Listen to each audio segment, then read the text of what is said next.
अपने पुराने नोकिया को मैं सिर्फ उसी वक्त याद करता हूँ जब मेरे स्मार्टफोन्स की बैटरी डेड हो जाती है। और ये रोज होता है। This is Gaurav Rizvi and low battery की नोटिफिकेशन के साथ you are on my channel.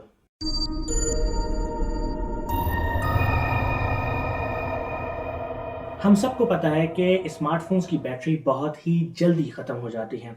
Actually सारी की सारी कमर्शियल बैटरीज ही जल्दी ख़त्म होती हैं और ये बहुत ही बड़ी प्रॉब्लम है।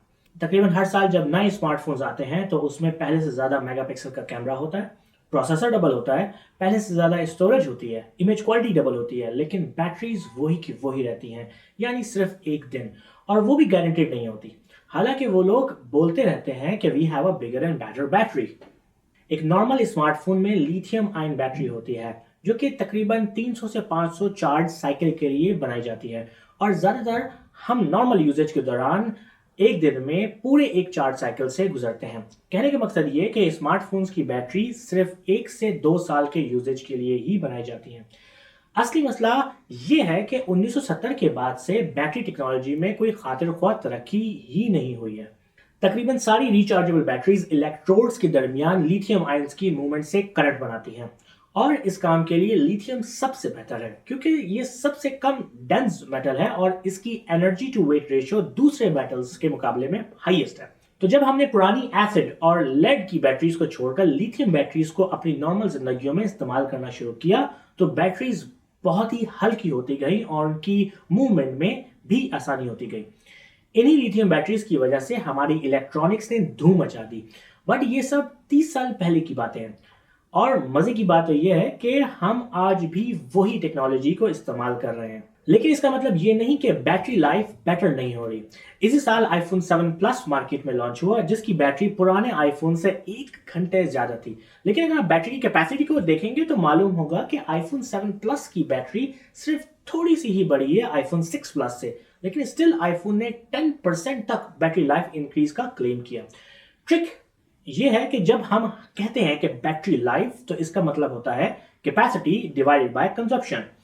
अगर कैपेसिटी को सेम रखें और किसी तरीके से कंजम्पशन को कम कर दें तो you get a better battery life, और ऐसा ही एप्पल ने किया।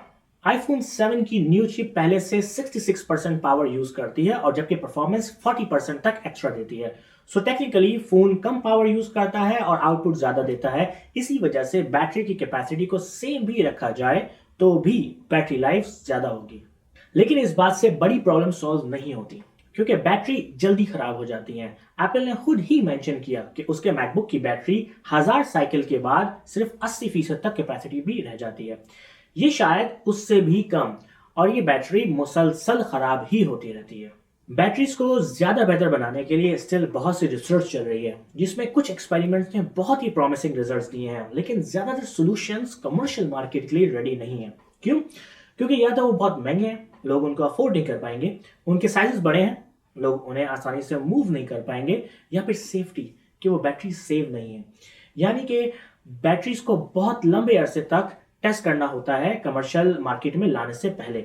आप नोट 7 की ही एग्जांपल को देख लें कि एक्स्ट्रा बैटरी के चक्कर में सैमसंग को $1 बिलियन तक का नुकसान हुआ, जो नुकसान बढ़ बढ़कर अब $17 बिलियन तक भी पहुंच चुका है। नजर तो यही आता है कि अगले बहुत से सालों तक हमारे स्मार्टफोन्स की बैटरी ऐसे ही रहने वाली है।